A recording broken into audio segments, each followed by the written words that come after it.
Welcome to Starbound. My name's the Voice Ogre, and I'll be your narrator today. Nearly 500 supporters get early access to our stories, including brand new stories of Sunspire Academy, which I happen to do, and Freyrin and Rimiki. If you'd like to unlock early access and support new episodes and future series, tap Join below to become a Starbound member. Now, let's get into today's story. Lieutenant Sophia Devereaux clutched her datapad, mentally rechecking supply calculations as the dropship rattled through Taraxis' turbulent atmosphere. 6 weeks out of officer training and already sweating through a pristine uniform in this metal coffin. The veterans around her, grim-faced men and women with haunted eyes, ignored her presence entirely. "Another political deployment," muttered Corporal Vega, not bothering to lower his voice. "Someone pissed off the wrong general." His companion, a scarred woman with sergeant stripes, snorted. "Bloodhounds get the shit assignments. That's what happens when you question orders from an admiral's golden boy." Devereaux focused harder on her datapad, pretending not to listen. She'd heard the rumors about the 121st Bloodhounds Battalion. How they'd refused to fire on civilians during the Proxima uprising, embarrassing some headquarters, Starling in the process. Their punishment? Deployment to increasingly dangerous missions with decreasing support. She glanced out the narrow viewport and suppressed a shudder. Triple canopy jungle stretched endlessly below, vibrant emerald and jade hiding whatever hellscape waited beneath. The logistics briefing had been suspiciously vague about Taraxis' ecosystem. Hostile flora and fauna hardly seemed adequate. Captain Mercer, a weathered officer with a prosthetic left hand, caught her eye across the hold. His expression held something that looked uncomfortably like pity. "First combat deployment, Lieutenant?" he asked, voice carrying over the engine roar. "No, sir. First deployment, period." Devereaux straightened her posture. "I'm just here to manage supply chains and resource allocation." Mercer's laugh held no humor. "We all fight on Taraxis, Lieutenant." The proximity alarms shrieked to life before she could respond. The dropship lurched violently, sending her datapad clattering to the floor. "Energy weapons!" shouted the pilot through the intercom. "Nothing on the briefing!" The rest of his words vanished in a thunderous explosion.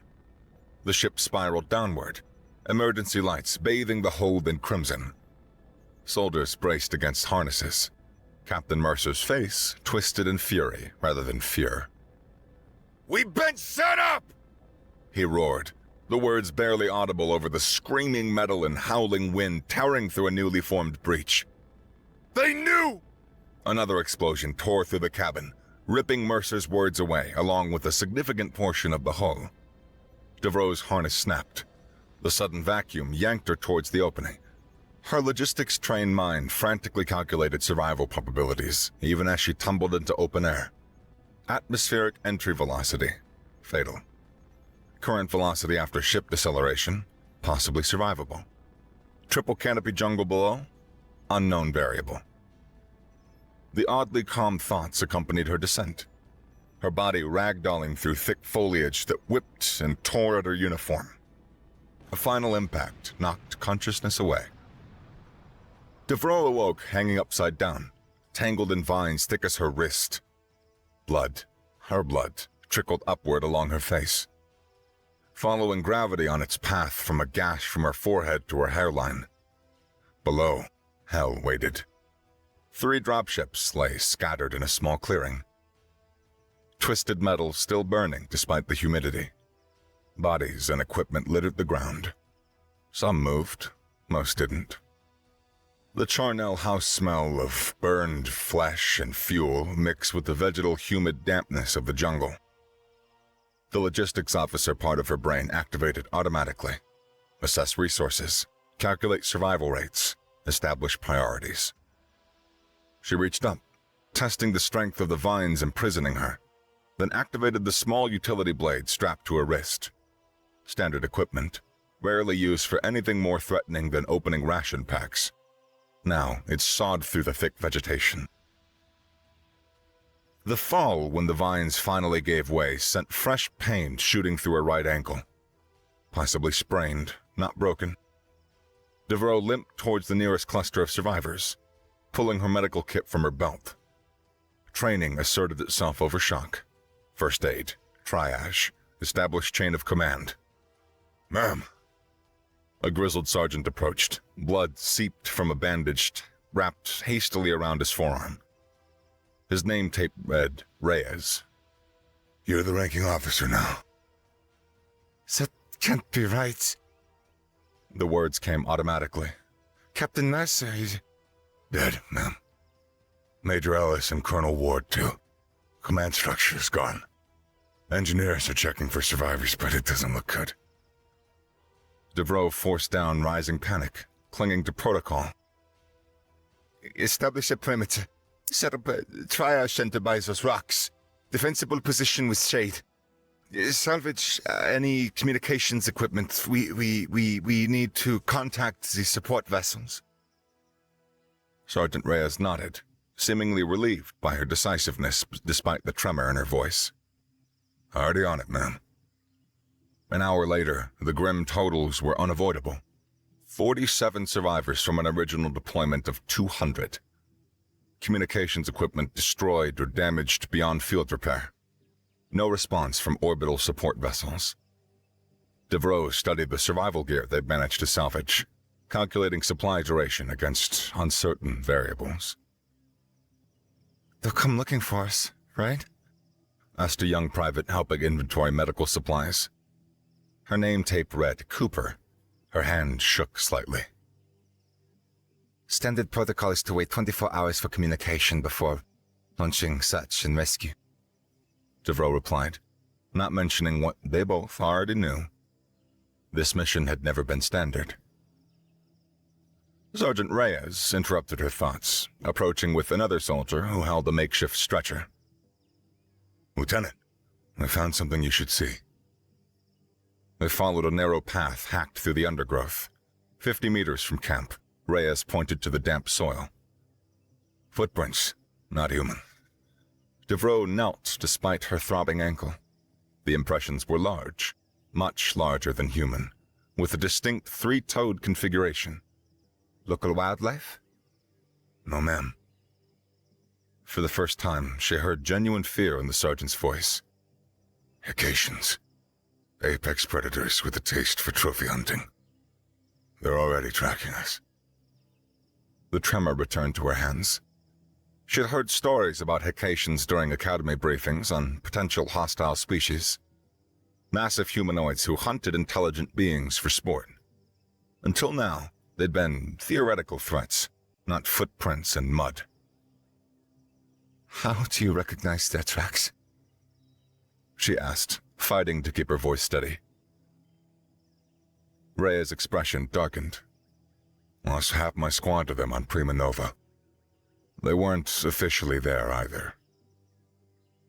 Nightfall transformed the jungle into a symphony of alien sounds. Chittering, howling calls that rose and fell without pattern. The survivors huddled around small chemical heaters, weapon-grade lights illuminating their defensive perimeter. No fires, Reyes had insisted. Fire attracted predators, both animal and Hecacian. Devereaux sat apart, studying tactical manuals on her partially functioning datapad. The standard operating procedures for hostile planetfall seemed laughably inadequate. Establish communication with orbital support. Assumed functioning equipment. Locate extraction point. Assumed accurate maps and navigational aids. "I thought you might want this, ma'am." Private Cooper approached, offering a ration pack. The young woman couldn't have been more than 22, with a gentle face entirely unsuited to their current situation. "It's the least terrible flavor." "Thanks."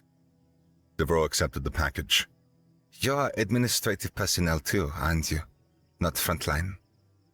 Cooper nodded, sitting nearby. "Data systems maintenance. This is my first deployment." A bitter laugh escaped her. "Drew the short straw, I guess." "What do you mean?" Cooper glanced around before lowering her voice. "The 121st questioned orders during the Proxima operation. Embarrassed General Kazan. You know, the chairman's son-in-law.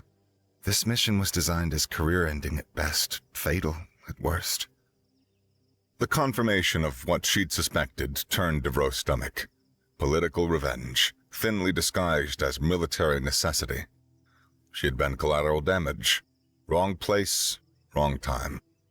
We should try to sleep, she said, avoiding further discussion. Tomorrow we will find an extraction point. Sleep never came. Devro stared into the darkness, listening to the alien jungle and the occasional whimpers of wounded soldiers. What qualified her to lead these people? 6 weeks of officer training focused on logistics, not combat command. She'd never fired a weapon outside of required certification courses. Imposter syndrome crushed down on her chest, heavier than the humid air. These people would die because she didn't know how to save them. Dawn revealed 3 soldiers missing from the perimeter.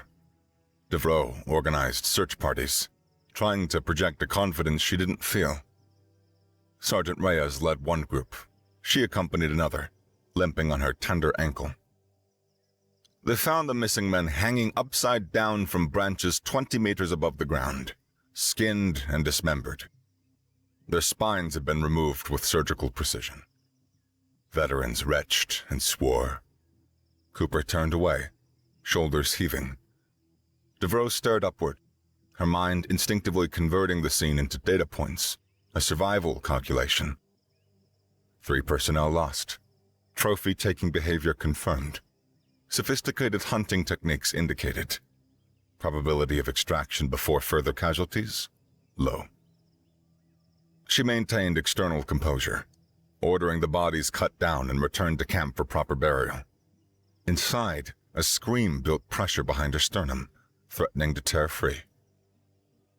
When they returned, she excused herself, moving behind the remains of a dropship. There, invisible to her troops, she broke down. Silent tears streamed down her face. Her shoulders shook with suppressed sobs. It doesn't get easier. Sergeant Reyes' voice startled her. He'd followed, witnessing her moment of weakness. But you learn to carry it. Devro wiped her face, embarrassment compounding distress. I'm not qualified for this. I am a logistics officer. With respect, ma'am, that doesn't matter anymore. Reyes' voice held no judgment. These people need a leader willing to make impossible choices, or we all die like those 3. Titles and training don't mean shit on Taraxis. She straightened her blood-stained uniform, took a deep breath. Brief me on vacation tactics, everything you know. The battalion moved north, following a river toward coordinates Reyes identified as a possible extraction point from salvaged navigational data.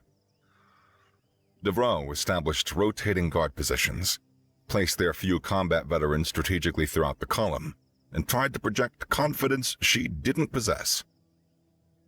3 days into their march, it happened. The jungle erupted with plasma fire from multiple directions. Screams cut through the air as superheated energy tore through human flesh. "Contact right!" shouted a corporal before his head exploded in a spray of blood and bone. Find cover! Devro ordered, dropping behind a massive fallen tree trunk. Figures moved through the undergrowth. Tall, muscular forms with rippling camouflage that shifted to match their surroundings.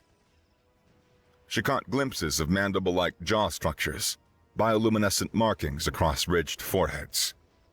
A Haitian warrior materialized 10 meters away, armor gleaming beneath the adaptive camouflage. It targeted a wounded soldier trying to crawl to safety. Without thinking, Devro raised her salvaged pulse rifle and fired. The energy bolt caught the alien in the throat, shattering chitinous protection. Phosphorescent blood sprayed outward as the massive figure collapsed. 5 soldiers died before they could mount an effective defense. Reyes organized a fighting retreat, drawing the Haitians into a narrower section of the jungle where their superior numbers provided less advantage. Devro found herself separated from the main group, blood and sweat stinging her eyes. Something warm and viscous covered her hands and face. the luminescent blood of the Hecatian she'd killed. It gave off a faint, sweet odor like overripe fruit. She rejoined the others at a defensible position along the riverbank. Adrenaline ebbed, leaving her hands shaking uncontrollably. She had killed a sentient being. The technical term hostile contact couldn't diminish the weight of that reality. You did good, Lieutenant, Rhea said, checking her for injuries. First kill's the hardest. Is it? She wasn't sure she wanted it to get easier. As twilight approached, Devereaux noticed something strange along their retreat path. Where Hecatian blood had mixed with human blood from casualties, a reddish fungus grew at an accelerated rate. She pointed it out to Dr. Kwan, their surviving medical officer. I have never seen anything like it, Kwan said, kneeling to examine the growth. The growth rate is incredible. By nightfall, the fungal patches had expanded, forming a crimson, mist-like cloud that moved against the wind. As they watched from a distance, a native predator, something like a six-legged jaguar, approached the mist. The foggy substance enveloped the creature, its agonized screams cut off abruptly. In the morning, they found only bones remaining. It appears to be indigenous, Dr. Kwan explained 2 days later, examining samples of the fungus in their makeshift camp. But it behaves unlike any known organism. It consumes specific proteins in living tissue, but it shows a remarkable selectivity. It leaves human tissue largely untouched while voraciously consuming other biology present here. Could we use it? The question emerged from Devereaux's lips before she fully processed the implications. As a defensive measure? Kwan's expression registered shock. Lieutenant, we have no idea how this organism works or its long-term effects. I strongly advise against any interaction. What is our alternative? Devereaux gestured toward their diminished perimeter. We are being hunted. Our supplies are dwindling. Extraction is uncertain at best. She made her first morally questionable decision as commander that evening. They would collect blood from their dead to cultivate the fungus as a defensive measure around their camp. This is a mistake, Kwan warned as they placed containers of mixed blood at strategic points. We don't understand what we're dealing with. I know. Devereaux watched the first tendrils of reddish mist rise from the mixture. But we are out of options. That night, she dreamed of hunting humans through dense jungle. She experienced the thrill of the chase, the satisfaction of a clean kill. She saw her own face through alien eyes, frightened, determined, marked for death. She awoke gasping, her skin burning where the Hecatian blood had splashed her 2 weeks earlier. In the dim light of dawn, she examined her arm. Vein-like growths had appeared beneath her skin, faint but unmistakable. They traced delicate patterns along her forearm, like circuit diagrams written in living tissue. Dr. Kwan confirmed her fears. Fungal spores in your bloodstream. They're altering your DNA in subtle ways. Can you remove them? Not with our current resources. His expression was grave. The changes seem to accelerate when you experience strong emotions, particularly anger or fear. I recommend you try to remain calm. Calm. While being hunted by alien predators on a death world. While responsible for human lives. While transforming into something not entirely human. Devereaux almost laughed. She retreated to a quiet spot near the river, away from the anxious gazes of her troops.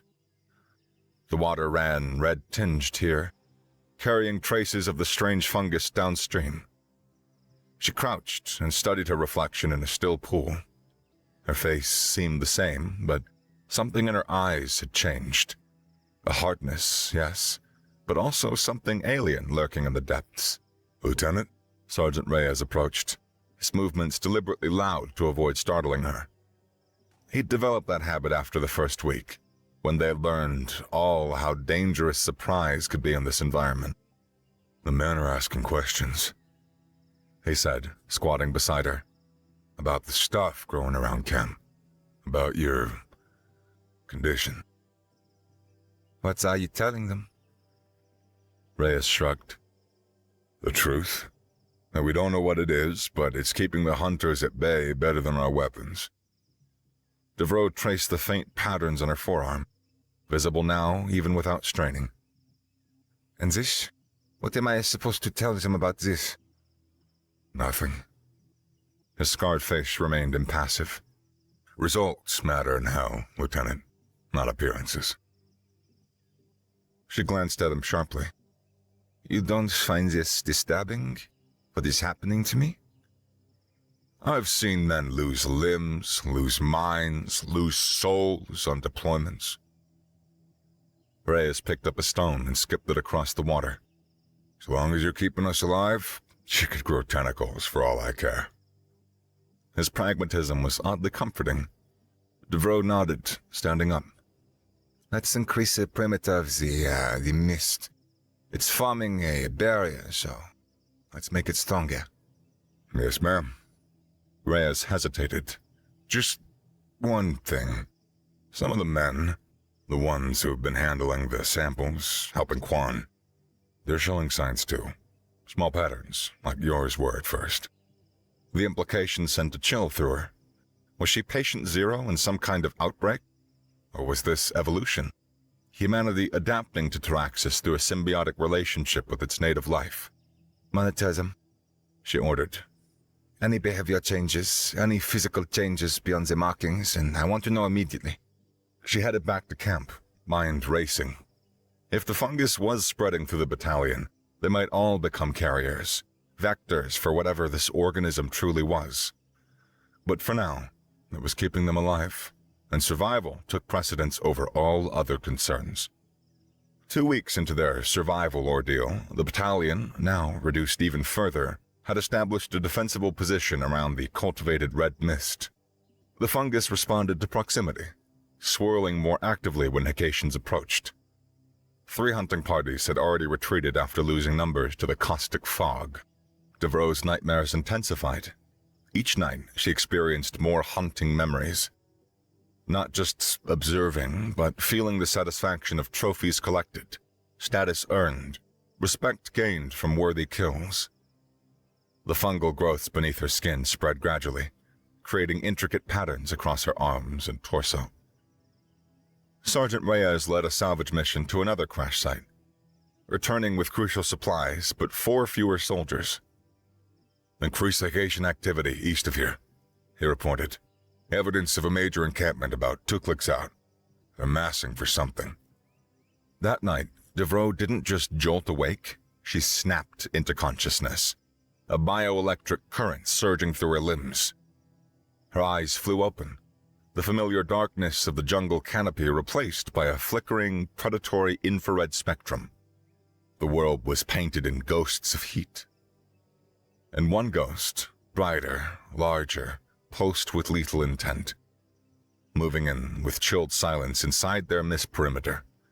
A Hecatian assassin, its camouflage rendered useless by her altered vision, stalked toward the nearest sleeping tent, its form radiating focused hostility. There was no thought, only instinct amplified by the alien symbiosis humming beneath her skin. Her pulse rifle was in her hands before the conscious decision formed. Muscles coiled, imbued with the power that felt both foreign and terrifyingly innate. She exploded from her position, covering the distance like a launched projectile. The ground blurred beneath her feet. She slammed into the Hecatian with the force of a shuttle collision. The impact resonated, a sickening crunch of chitin and the thud of her augmented body against alien muscle. The assassin, clearly startled by her speed and detection, reacted instantly. Razor-sharp talons, extension of its forearm armor, flashed in the dim light, tearing sparks from her plating.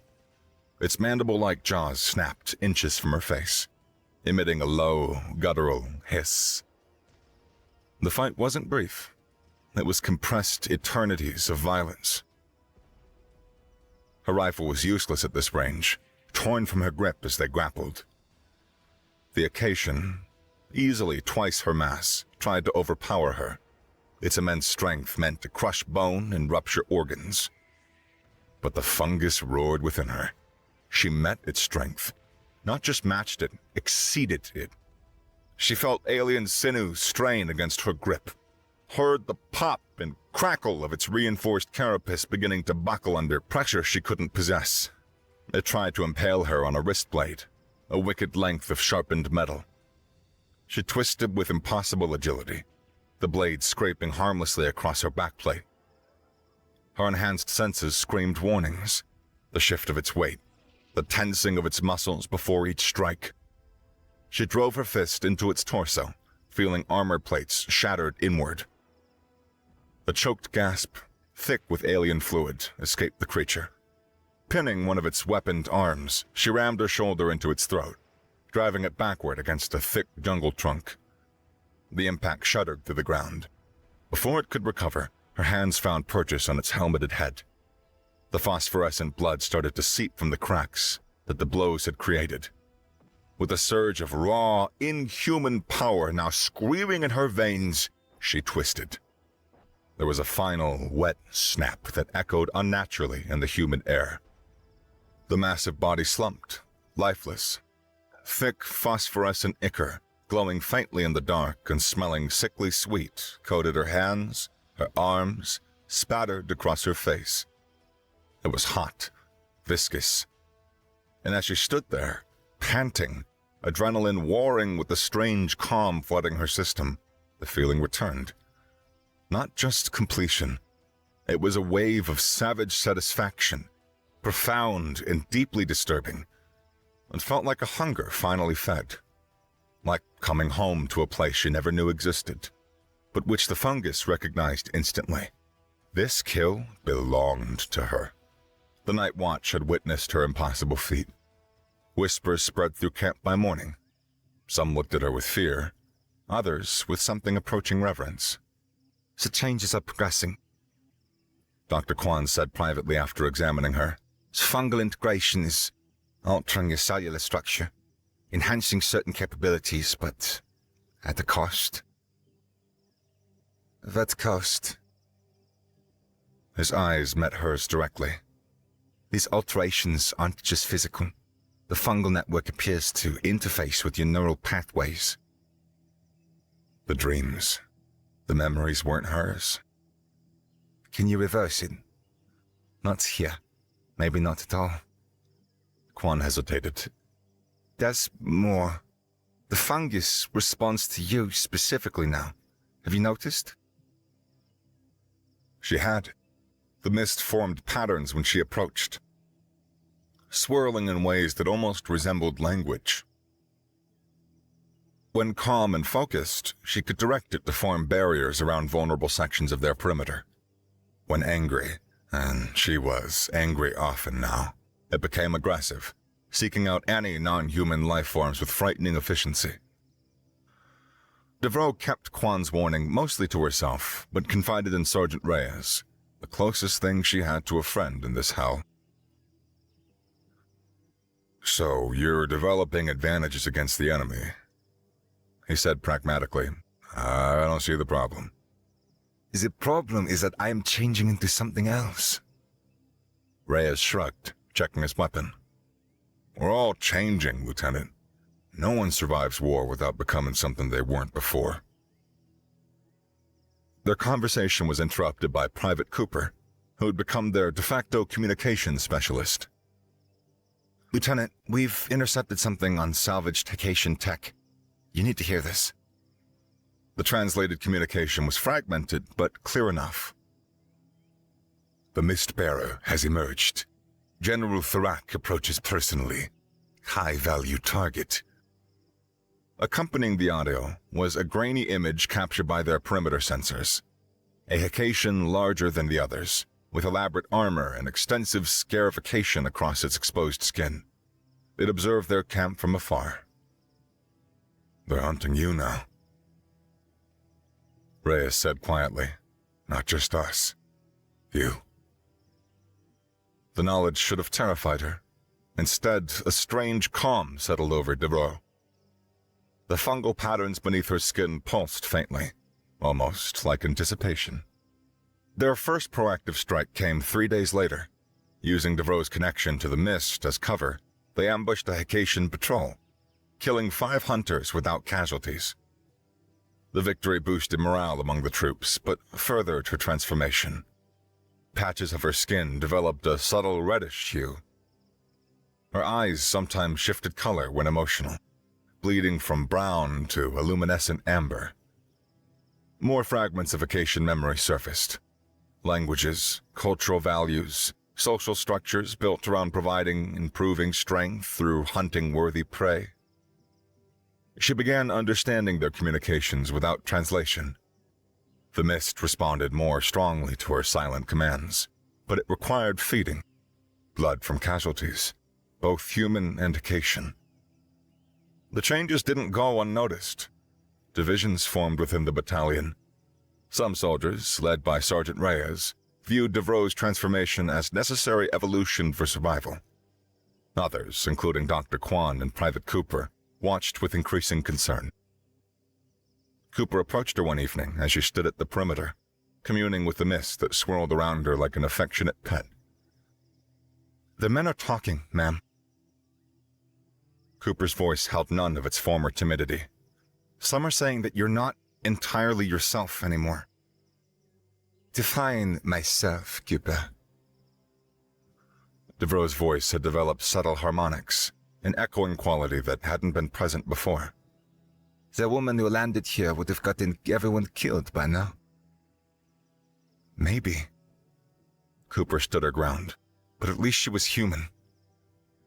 The words should have stung. Instead, Devereaux found herself clinically analyzing their accuracy.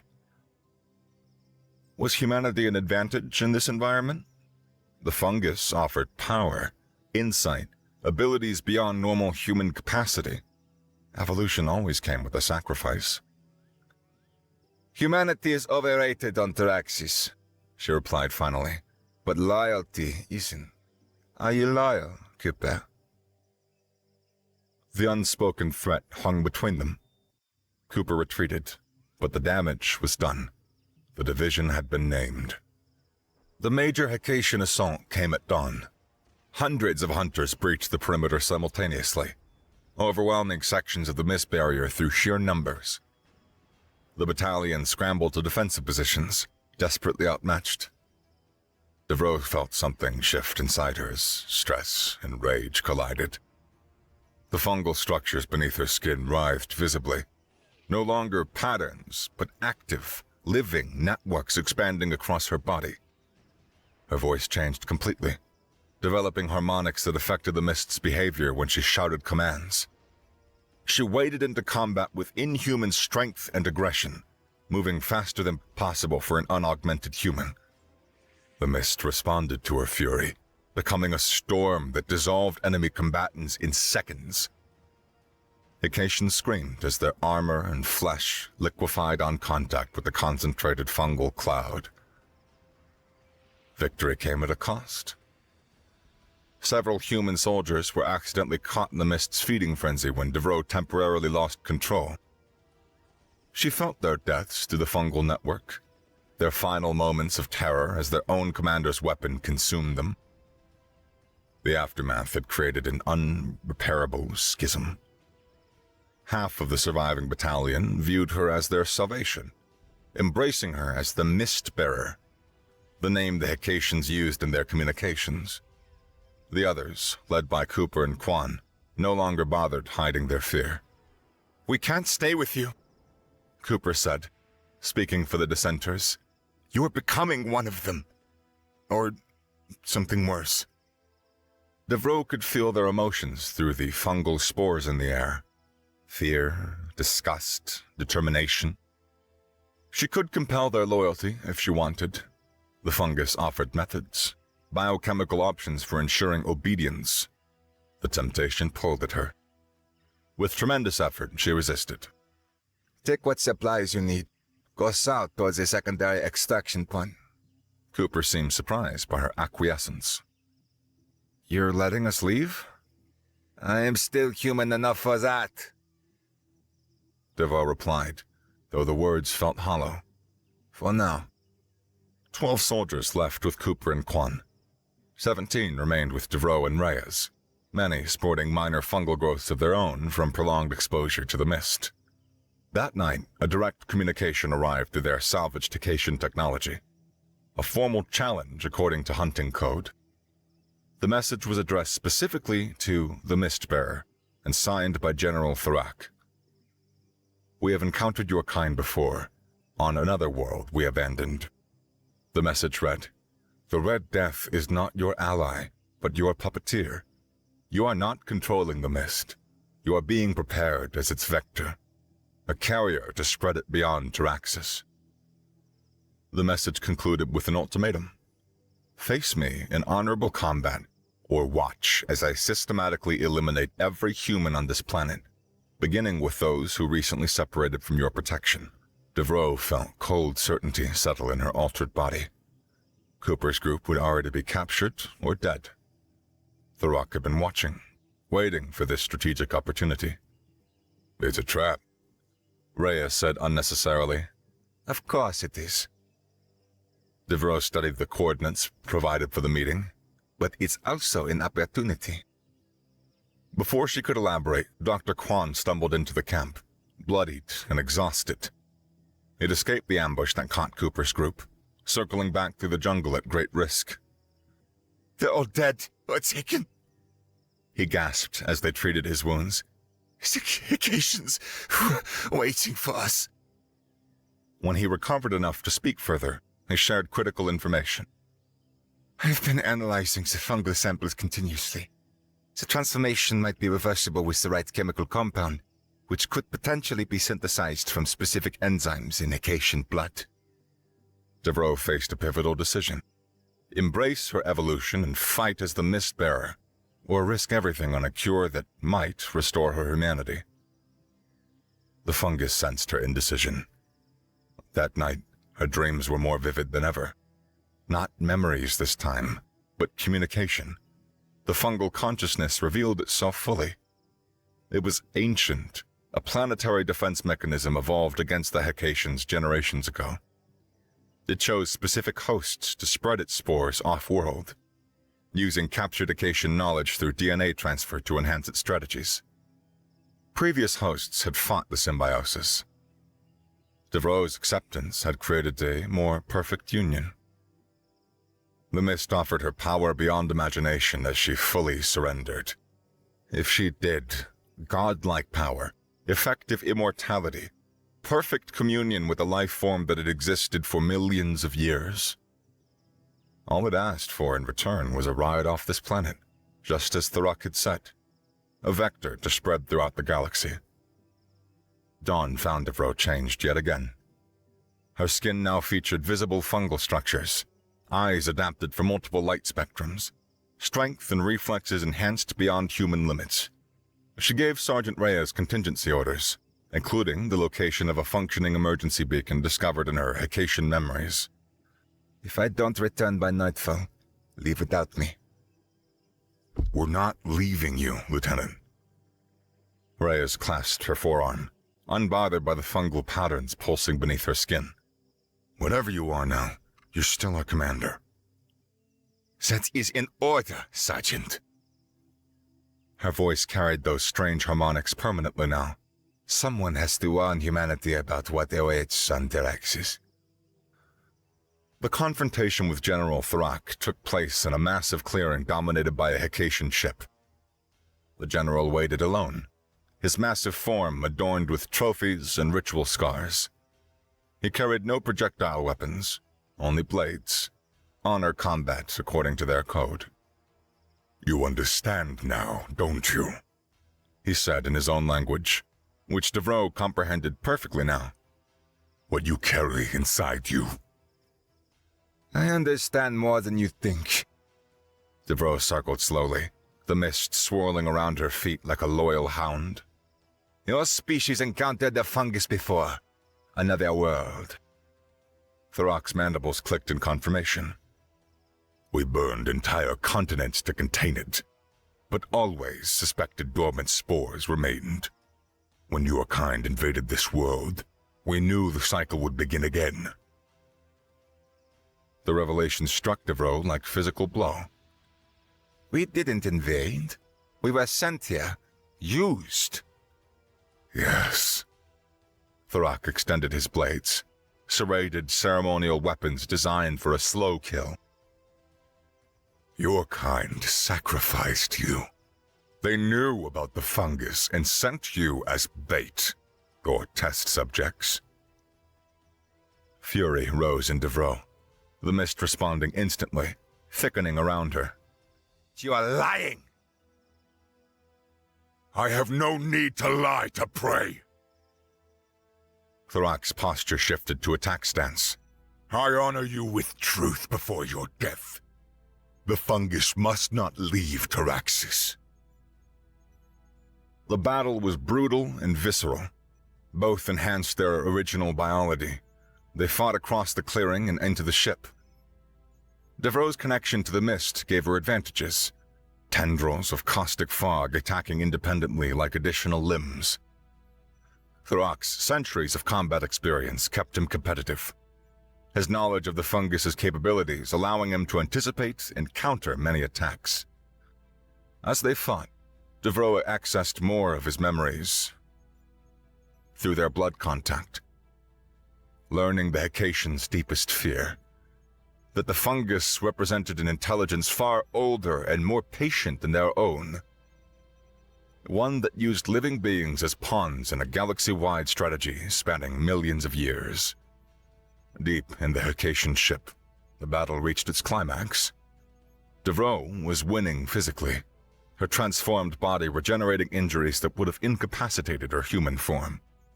But mentally, she fought a different battle, as the fungal consciousness pushed for complete control, offering power in exchange for surrender. In a moment of clarity between blows, she realized the truth. Both she and Thorak were being manipulated. The fungus had orchestrated their conflict to reach the ship. It had used her as its vehicle, knowing the Hecatian general would issue a challenge that would bring her here.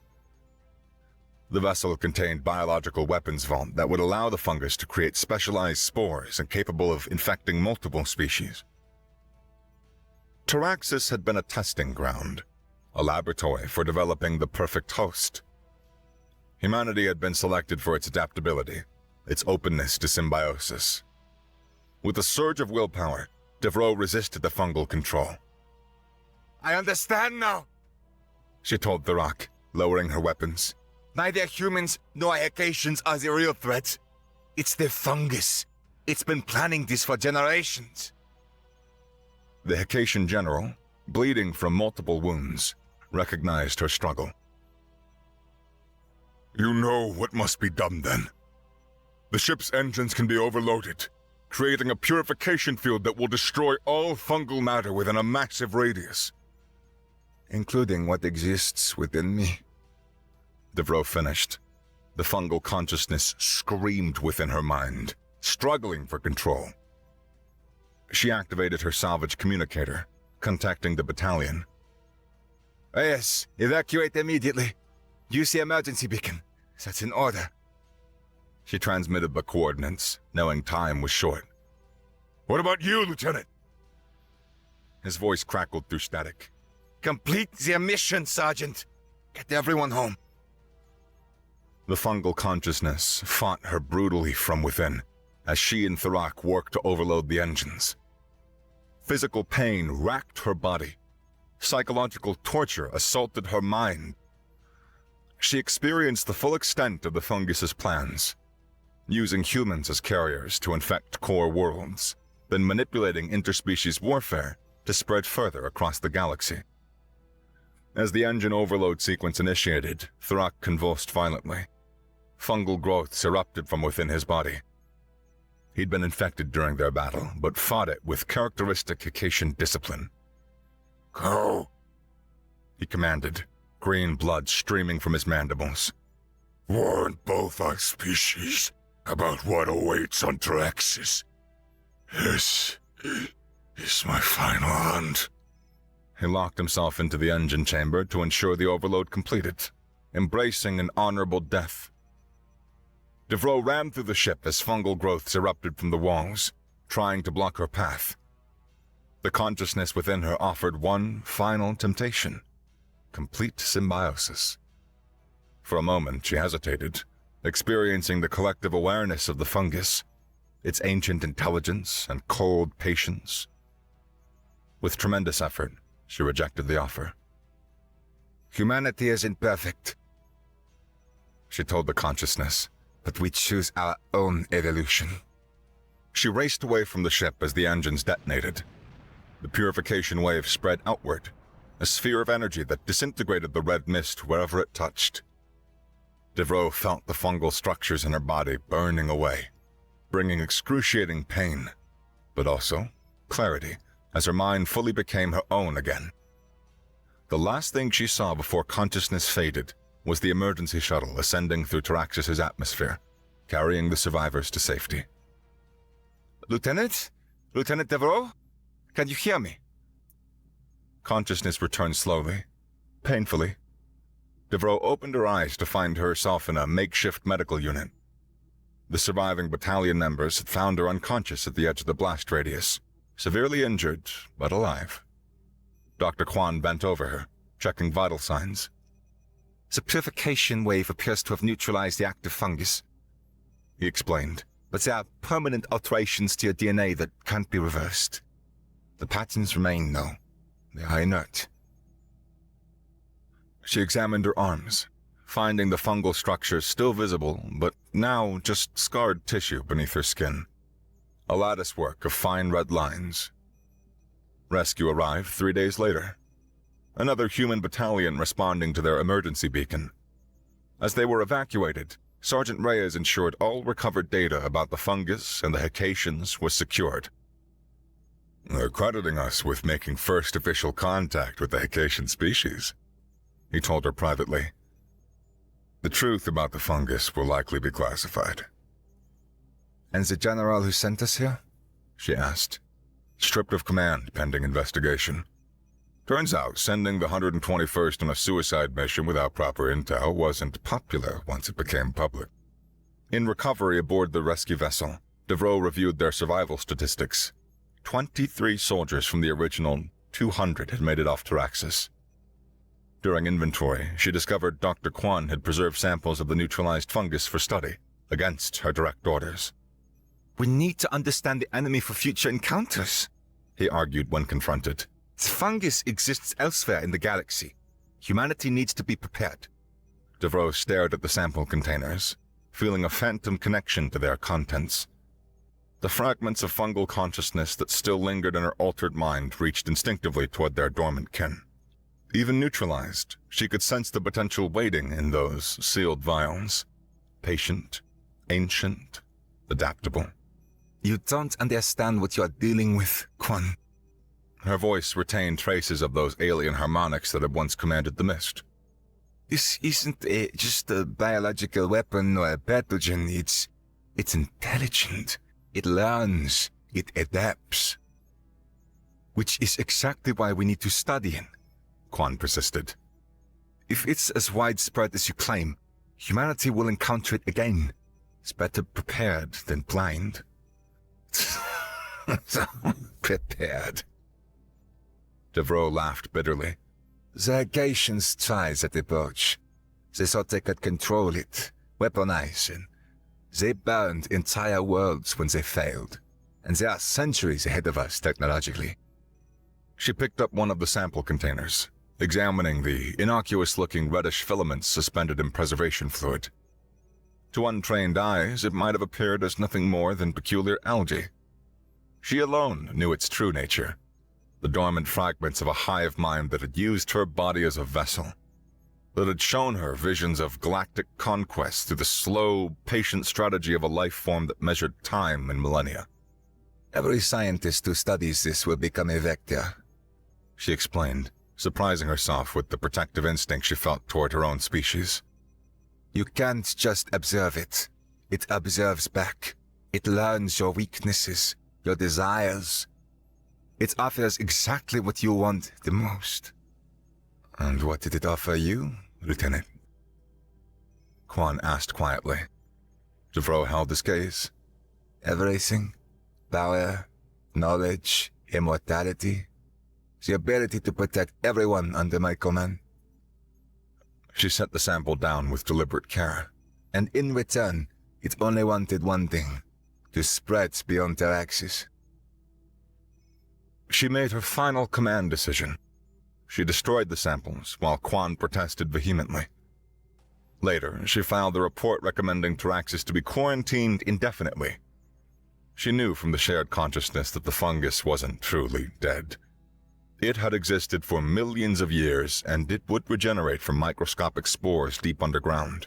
The purification wave had brought time to their table, but nothing more. 6 months later, Devereaux sat in a military hospital on Earth, still undergoing tests and debriefings. The fungal scarring had faded, but remained visible, a reminder of how close she'd come to becoming something inhuman. Military intelligence repeatedly questioned her about Hecatian weaknesses and technology, clearly preparing for potential conflict rather than heeding her warnings about the greater threat. They viewed the fungus as a potential weapon, not the planet-spanning intelligence she knew it to be. Despite being offered a promotion and comfortable administrative position, perhaps to keep the walking reminder of Taraxis out of public view, Devereaux requested reassignment to a new battalion. Her personnel file noted permanent physiological alterations and possible psychological integration issues, but her combat effectiveness ratings were unmatched.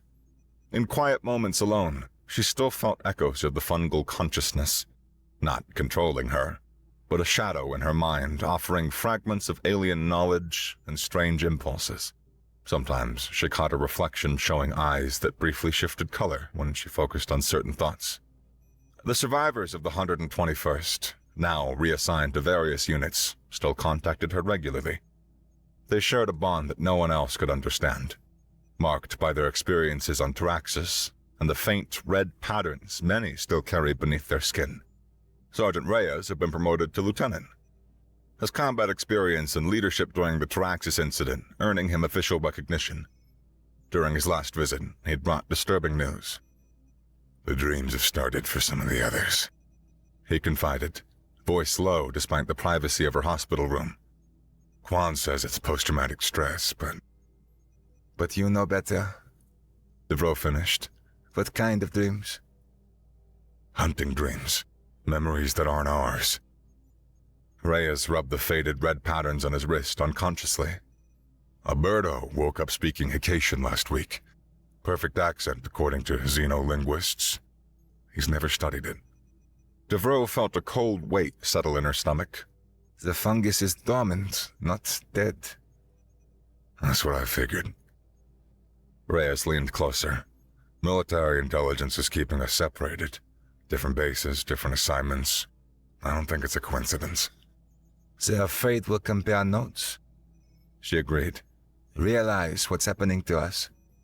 There's more. Reyes glanced at the door before continuing. 3 of our people have gone missing in the last month.